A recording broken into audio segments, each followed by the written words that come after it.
Sai resort घोटाळा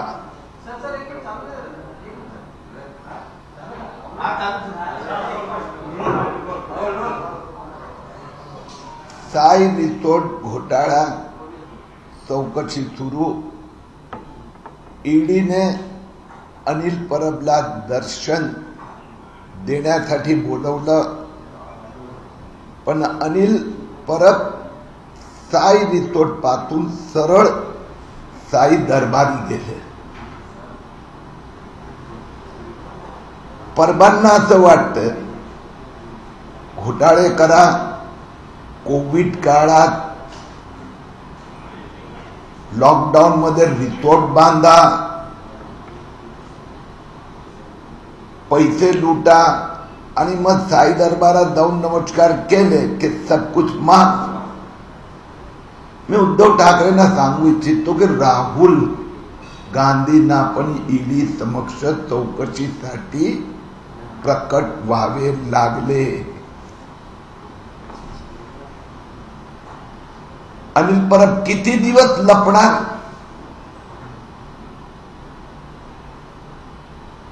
हिशोब तर द्यावाच लागणार।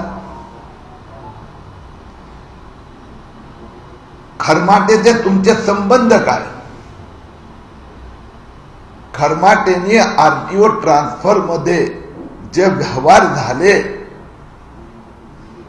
किंवा सचिन वाझेने पोलीस ट्रान्सफर मधून जे पैसे जमा केले, जमा पोलीस अधिकाऱ्यांकडून, पब मालकांकडून आणि जमा मंत्रालयात केले, त्यात अनिल देशमुख आणि अनिल परब यांचं नाव पुढे येते। रिसोर्ट तुम्ही बांधला, त्याचे सगळे डॉक्युमेंट आता आहे, तो रिसोर्ट गैरकायदेशीर आहे, तोडण्याचा आदेश झाला, त्या रिसोर्टचा पैसा आला कुठून?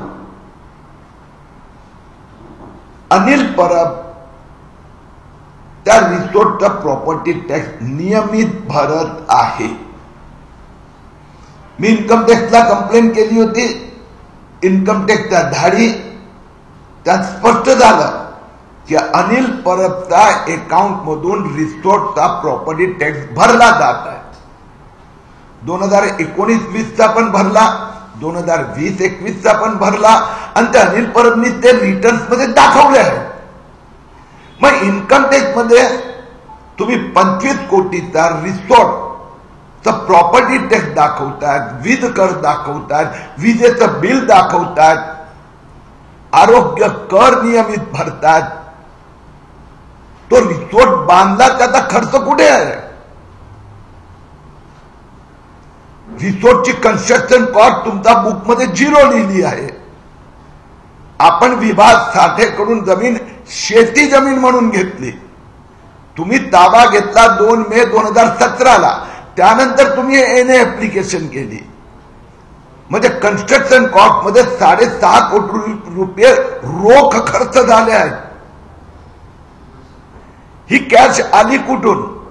वाझेकडून आली की खरमाटेकडून? त्यात तुमचे पार्टनर सदानंद कदम यांना तुम्ही रिसोर्ट विकला, ज्याच्या मार्च 2021 मध्ये त्यांच्या नावाने ट्रान्सफर झाला, त्यांनी अर्ज केला आणि एप्रिल मध्ये ट्रान्सफर झाला। सदानंद कदमनी पत्र दिलं की रिसोर्ट अनिल परबचा होता आणि अनिल परब कडून मी रिसोर्ट घेतला। सदानंद कदमच्या चार्टर्ड अकाउंटंटनी कबूल केला। आता सदानंद कदमचा चार्टर्ड अकाउंटंटनी कबूल केलं की 2017, 18, 19, 20, 2021 4 वर्षात सदानंद कदमनी चेकनी, बँकनी रिसोर्ट साठी 7,42,00,000 रुपयेचं पेमेंट केलं आहे। तर जमीन अनिल परबची, रिसोर्ट अनिल परबचा, प्रॉपर्टी टॅक्स अनिल परब भरतोय, प्रॉपर्टी अनिल परबची, तर कॅशचं पेमेंट दाखवलं नाही आणि 7,42,00,000चं पेमेंट सदानंद कदमनी केलं असं त्याचा चार्टर्ड अकाउंटंटनी कबूल केलं। परब साहेब याचं 14 कोटी ती बेनामी प्रॉपर्टी झाली. हा जो रोखचा जो पेमेंट झाला तो पैसा कुठून आला? आपण अंडर व्हॅल्युएशन केलं, आपण विकला रिसोर्ट. का उद्धव ठाकरे इन्क्वायरी करत नाही? त्यांनी स्टॅम्प ड्युटी एग्रीकल्चर लँडवर भरली आहे. का नोटीस काढली जात नाही आहे? आणि म्हणून अनिल परबला आज नाही, उद्या नाही, परवा नाही 13,000 बाबत लागणार. आणि मी आज पुन्हा ईडीकडे मागणी केली आहे की अनिल परब येत नसेल तर आपण वॉरंट काढलं पाहिजे, अशी आमची मागणी आहे. सचिन वाझे माफीचे साक्षीदार झाले आहेत. म्हणून ते काय काय बोलतात हे तर अजून माहित नाही अनिल परबला. आता खरमाटे माफीचे साक्षीदार झाले तर काय होणार? अनिल परबच्या चौकशीला गती द्यावी अशी आमची विनंती इन्कम टॅक्स ईडी दोघांना आहे. इन्कम टॅक्सच्या धाडीत मला जे माहिती आहे मिळाली आहे अनिल परबच्या सूत्रांकडून 3.25 कोटीची कॅश रोख रक्कम अनिल परबचा एकेकाळचा केबल बिझनेस मधला सहकारी यांच्याकडून मिळाली आहे. धन्यवाद. ईडीची चौकशी सोडून शिर्डीला गेले तर साईबाबा त्यांना पावणार का? महाराष्ट्राची जनता हे आमच्यासाठी देव आहेत आणि महाराष्ट्राची जनता निश्चितपणे जे माफिया ठाकरे सरकारमध्ये आहे, माफियागिरी करतात. रत्नागिरीचे पालकमंत्री 1.5-2 वर्ष लॉकडाऊनच्या काळात रत्नागिरीत बसून रिसोर्ट बांधत होते.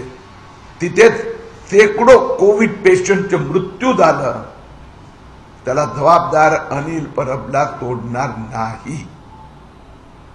साईबाबा हे महाराष्ट्राच्या 12.5 कोटी जनतेवर निश्चित प्रसन्न होणार.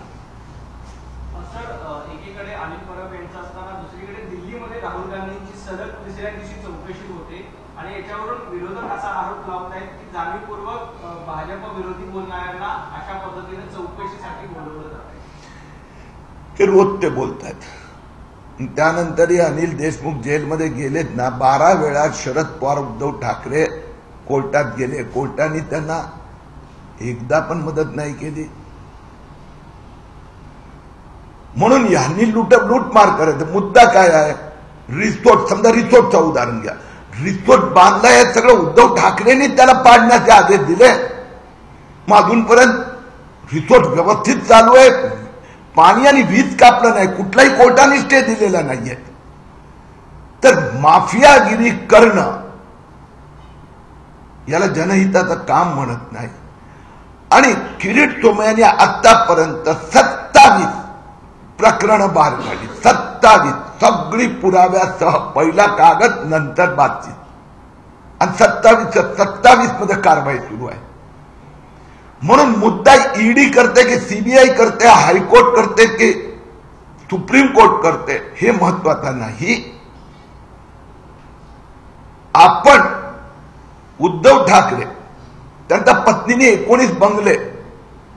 आता उद्धव ठाकरेमध्ये हिंमतच नाही आहे. का उत्तर देत नाही? 2019 मध्ये उद्धव ठाकरेंच्या पत्नीने सांगितलं 19 बंगले माझे आहे, माझ्या नावाने करा. त्यांनी टॅक्स भरला, मी नाही भरला. आणि घोटाळा बाहेर काढला की ठाकरे साहेब तुम्ही प्रॉपर्टी तर दाखवली नाहीये, जागा दाखवली, प्रॉपर्टी नाही. सेम केस आहे उद्धव ठाकरे आणि रश्मी उद्धव ठाकरेचा इथे same case. Same to same. आणि त्यामुळे अजून त्याचं उत्तर देत नाहीये. उद्धव ठाकरेंची पण अशी चौकशी होऊ शकते. जो कोणी जर राहुल गांधीची चौकशी होऊ शकते तर पाटणकरांची का नाही? श्रीधर पाटणकर याचे तर 13 फ्लॅट जप्त झालेत आणि त्याला चॅलेंज नाही केलं पाटणकरने, तर ते 13 फ्लॅट बेनामी घोषित झालेत. तर ईडी सर्टेनली ईडीने केलंच पाहिजे पाठपुरावा. आदित्य ठाकरे नि नंदकिशोर चतुर्वेदीचा कोमोटॉक मधून 7 करोडचे एंट्री घेतली. फुल प्रूफ पुरावे मी तक्रारी सह दिले आहेत. आणि त्यासाठी हे बघा हा योगायोग नाही, हा योगायोग नाही. कारण की काल अनिल परबना काल रात्री 12:02 समन्स मिळालं नव्हतं. समन्स आधी मिळालं होतं आणि म्हणून ते साई दरबारी गेले. आदित्य ठाकरेंना पण माहित आहे की नंदकिशोर चतुर्वेदी फरार आहेत. आज नाही उद्या केव्हा तरी हातात येणार आणि म्हणून आदित्य ठाकरे अयोध्याला भगवान रामचा आशीर्वाद मागायला गेले. ते एक रामाचा दरबारात जातोय, दुसरा साईचा दरबारात जातो.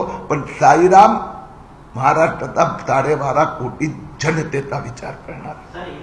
जयश्री पाटील, अनिल देशमुख, नवाब मलिक, मोहित कंबोज, आता अनिल परब, किरीट सोमय्या, तिसरी मंत्री महाविकास आघाडीचे जेलमध्ये झाले.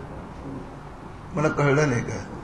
जयश्री पाटलांच्या या विषयामुळे अनिल देशमुख आतमध्ये गेले, मोहित कंबोजांमुळे नवाब मलिक आतमध्ये गेले, आता किरीट सोमय्यामुळे अनिल परब आतमध्ये झाले. मुद्दा कसा आहे की भ्रष्टाचार घोटाळा बाहेर काढणं हे कोणी काढले, कोणी जेलमध्ये पाठवत नाही. लाल मातीतली कुस्ती म्हणजे